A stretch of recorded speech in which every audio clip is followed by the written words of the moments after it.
जैसा कि आप सभी जानते हैं, सच की हमेशा जीत होती है और हमारी एक छोटी सी प्रयास आप तक बड़ी खबर पहुंचाती है। तो स्वागत करते हैं आप सभी का STS न्यूज चैनल पर। आगे बढ़ने से पहले आप इस वीडियो को लाइक और चैनल को सब्सक्राइब जरूर कर ले और साथ में बेल आइकन भी प्रेस कर ले। चलिए बढ़ते हैं खबरों की। किस राज शहर से न्यूज को देख रहे हैं, कमेंट में जरूर लिखिए। बता दें, गुजरात विधानसभा चुनाव को लेकर आक्रामक तरीके से प्रचार प्रसार में जुटी आम आदमी पार्टी अपने ही नेताओं के सेल्फ गोल से घिर गई है। पहले दिल्ली के पूर्व मंत्री राजेंद्र पाल गौतम की विवादित शपथ से पार्टी के लिए मुश्किलें खड़ी हुई, तो अब गुजरात में पार्टी के मुखिया गोपाल इटालिया के मुंह से पीएम मोदी के लिए निकले शब्दों ने बीजेपी को नया हथियार दे दिया है। पीएम मोदी का नीच कहने वाला इटालिया का वीडियो वायरल होने के बाद भाजपा ने इसे बड़ा मुद्दा बना लिया है। भाजपा ने इसे पीएम का अपमान और उनकी जाति के लिए गाली करार दिया। राजनीतिक जानकारों के माने तो गुजरात में भाजपा से मुकाबले में खुद को कांग्रेस से आगे बता रही आपके लिए इन दोनों फांस में बाहर निकलना आसान नहीं होगा। बीजेपी पीएम मोदी के खिलाफ इस्तेमाल किए गए शब्दों को अपने फायदे में बदलने में माहिर है और कई बार तो पूरे चुनाव का रुख पलट चुकी है। गुजरात विधानसभा चुनाव के मद्देनजर हम आपको बताने जा रहे हैं कि गांधीनगर जिले की मानसा सीट के बारे में। यह गांधीनगर जिले का एक हिस्सा है जो कि साल 2008 के परिसीमन के बाद अस्तित्व में आए। सीट पर पाटीदार 60,000 ठाकेदार, 65,000 क्षत्रिय, 15,000 चौधरी, 25,000 SC और ST के 13 और 16,000 मतदाता। इसलिए कहा जाता है कि इस सीट पर पाटीदार और ठाकुरदार के समुदाय का दबदबा है। सीट के अब तक के नतीजों को देखकर साफ समझा जा सकता है यहाँ पार्टियों के अलावा समाज और जाति के आधार पर चुनाव लड़ा जाता है। यहाँ निर्वाचित होने पर अधिकांश उम्मीदवार पटेल या चौधरी समुदाय के होते हैं। 2022 विधानसभा चुनाव में बीजेपी में इस सीट के लिए कई दावेदार, हालांकि गांधीनगर जिले और मानसा सीट के लिए अंतिम समीकरण को देखते हुए चर्चा है कि बीजेपी इस सीट से अमित चौधरी को मैदान में उतारेगी। दिल्ली में पटाखों पर लगा बैन दिवाली के दौरान भी नहीं हटने वाला है। बीजेपी नेता मनोज तिवारी ने सुप्रीम कोर्ट में एक याचिका दायर की थी। उस याचिका में पटाखों पर लगे बैन को संस्कृति के खिलाफ बताया गया था, लेकिन सुप्रीम कोर्ट ने एक बार फिर स्पष्ट कर दिया है कि दिल्ली में पटाखों पर लगा प्रतिबंध नहीं हटने वाला है। और आपको बता दें, जानकारी के लिए बता दें कि मनोज तिवारी ने अपनी याचिका में सुप्रीम कोर्ट के उस फैसले को चुनौती दी थी जिसमें कहा गया था कि अगले साल 2 जनवरी तक दिल्ली में पटाखों पर पूरी तरह बैन रहने वाला है। अब मनोज तिवारी ने अपनी याचिका में इस फैसले को संस्कृति के खिलाफ बताया है, लेकिन MR शाह की बेंच ने साफ कर दिया है कि वो पटाखों पर लगा प्रतिबंध नहीं हटाएंगे। वित्त वर्ष 2022-23 में टैक्स कलेक्शन में शानदार उछाल देखने को मिला है, बात चाहे डायरेक्ट टैक्स की हो या फिर इनडायरेक्ट टैक्स की। जी हां, आपको बता दें कि एक बार फिर से दोनों ही कलेक्शन में तेजी देखने को मिला है। कॉर्पोरेट सेक्टर की कमाई बढ़ी है तो ज्यादा टैक्स का भुगतान कर रहे हैं, तो GST कलेक्शन भी बढ़ा है।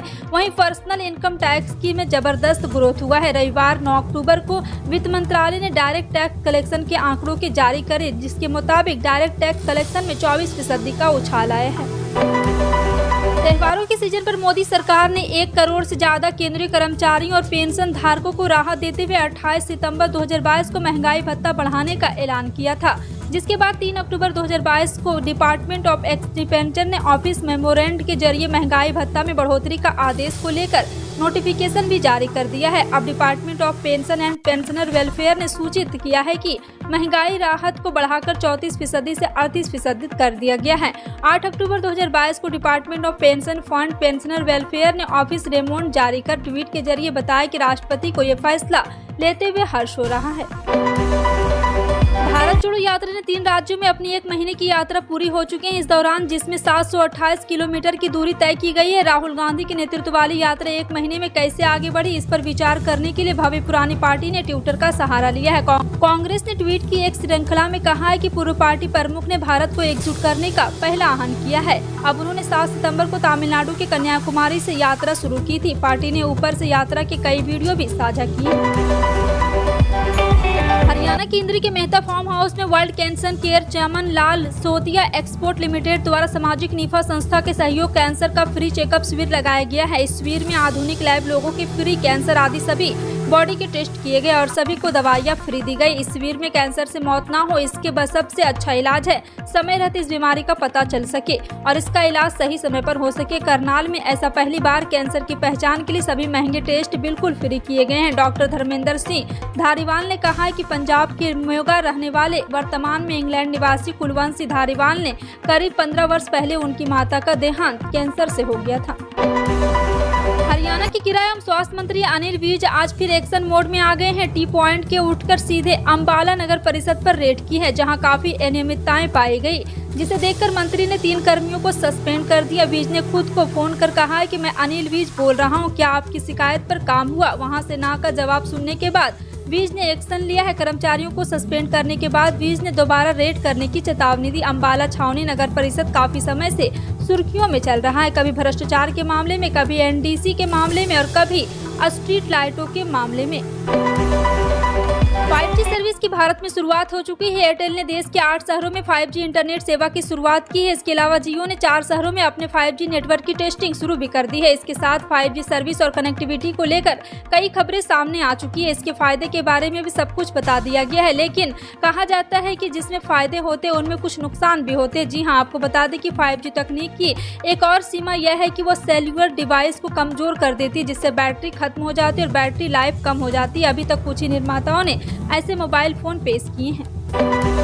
होंडा कार निर्माता कंपनी एक न्यू कार पर से पर्दा उठा चुकी है। यह एक इलेक्ट्रिक एसयूवी कार होगी। इस कार को लेकर एक बड़ी जानकारी सामने आई है। इसमें एक बड़ा और पावरफुल बैटरी बैकअप मिलेगा, जो सिंगल चार्ज में 520 किलोमीटर से अधिक की ड्राइविंग रेंज देगा। इतनी दूरी तय करके एक कार दिल्ली के अक्षरधाम से लखनऊ तक का सफर तय कर सकती है। होंडा की इस अपकमिंग कार का नाम होंडा प्रोल्यूग इलेक्ट्रिक एसयूवी कार होगा। होंडा प्रोल्यूग इलेक्ट्रिक एसयूवी कार में कई न्यू फीचर्स और दमदार फीचर्स देखने को भी मिल सकते हैं।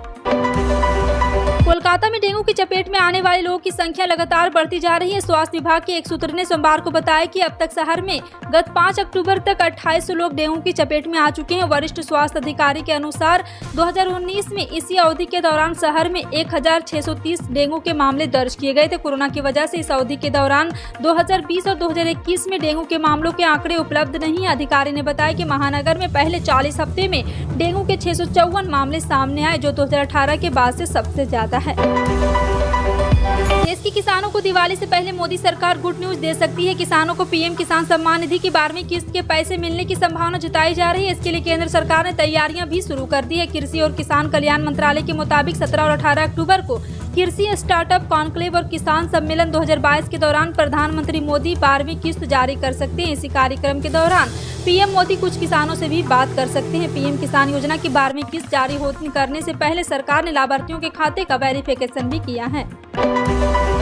Government fact check press information bureau के फैक्ट चेकर ने 10 अक्टूबर को सरकार द्वारा कक्षा 11 से स्नातक स्तर के छात्रों को मुफ्त लैपटॉप प्रदान करने के दावे का खंडन किया है। इस दावे में शिक्षा मंत्रालय द्वारा लैपटॉप उपलब्ध कराने के लिए एक वेब पोर्टल और प्रधानमंत्री राष्ट्रीय लैपटॉप योजना 2022 लॉन्च करने का दावा किया गया, जिसकी राशि शैक्षणिक सत्र 2022 से 23 की अवधि के भीतर एक किस्त में छात्रों के बैंक खाते में जमा किए जाएगी। पीआईबी फैक्ट चेक ने इस दावे को खारिज कर दिया है।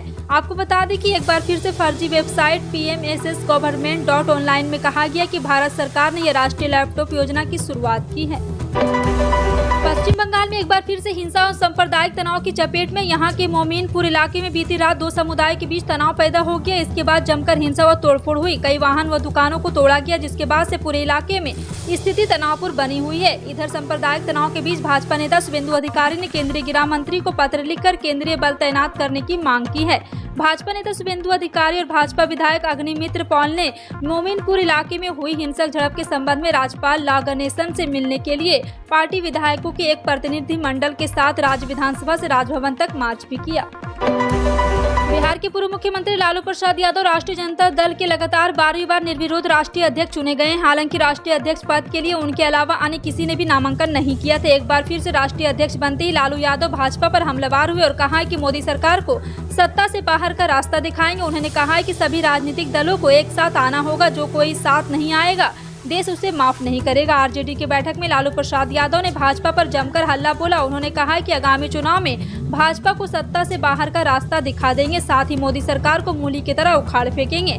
भाजपा ने पूरे देश में पूरे समाज को सांप्रदायिकता बना दिया है।